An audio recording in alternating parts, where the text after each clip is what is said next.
biktima po sa akin ay ang aking asawa noong March 20, 2017. Okey At po.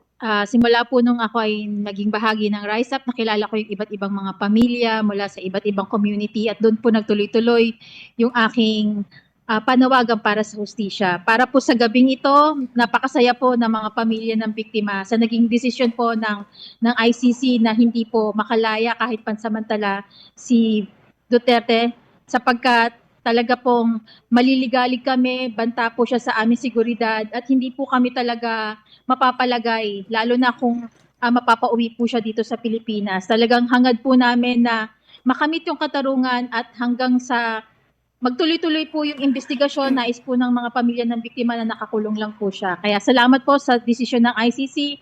Para po sa amin, isa po itong regalo ngayong magtatapos ang taon na to. At syempre po, nagpapasalamat ako sa iba't ibang mga organisasyon na tumutulong sa amin sa Rise Up for Life and for Rights at sa mga kapwa ko pamilya ng biktima na patuloy na nagsasalita, hindi natatakot, bagamat mayroong mga takot sa nararamdaman pero isinasantabi po nila lahat ng yun alang-alang po sa katarungan na nais po naming makamit. Okey. Ayan, siguro sa inyo po muna Ma'am, Jane ano, bago po, maya-maya yung kay, diretsong interview natin kay Ma'am Rubilin. Tanong natin Ma'am, kanina before po yung, desisyon ng, ICC ano, yung sa ICC Appeals Chamber, ano pong nararamdaman po ninyo Ma'am nung kanina hindi pa po binanggit yung, desisyon na ibinasura or dininay yung interim release? Kayo po ba ay, kinakabahan dun sa magiging desisyon or nandun or mas kampante kayo Ma'am na talagang, ibabasura po ng ICC? Kinakabahan pa rin po, ilang araw na rin na po talaga kaming kinakabahan. Hindi mawala sa isip namin kung ano ba talaga yung kasasapitan ng desisyon ng ICC ngayong araw na ito. Hindi kami, minsan hindi makatulog, minsan naapektuhan yung pagkain at syempre binabahagi namin sa iba naming kapamilya na ito yung mangyayari ngayong gabi na to. Nandun po yung kaba, halo-halong emosyon. Pero umaasa po kami na talagang papanig po sa amin ang desisyon ng ICC.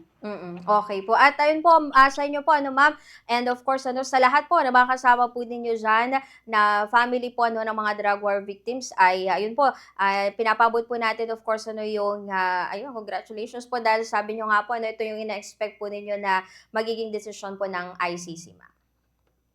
Opo, maraming salamat po at kahit na ganun po na positibo yung naging desisyon ng ICC, patuloy po kami na nananawagan at talaga pong nagnanais ng tunay na hustisya para po sa lahat ng mga biktima ng war on drugs. Okey po. Ayan, maraming salamat Ma'am. So ayun po ano, kay Ma'am, Rubilin po. Ma'am Rubilin, of course ano, unang-una dahil siyempre nabanggit nga po ano ng inyong po nga kasama na family po na isa sa mga drug war, victims na talagang naging, ito yung ine-expect na resulta, masaya at, kayo po mula po sa Rise Up Ma'am, unang-una ano po inyong naging, reaksyon kanina nung, binanggit na po yung, pagbabasura ng interim release na request?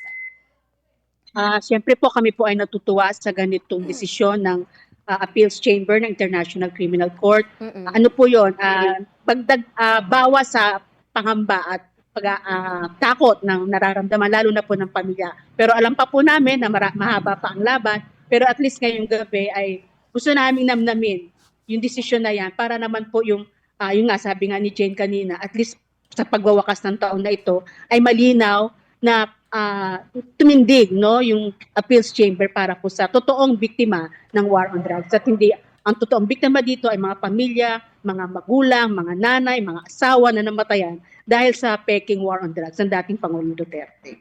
Okey. Kanina Ma'am Rubilin ano, mahaba po yung, paglalahad ng, or yung pagbabasa po ano ng judge sa ICC dun, bago tuluyang banggitin na i-de-deny or binasura yung request.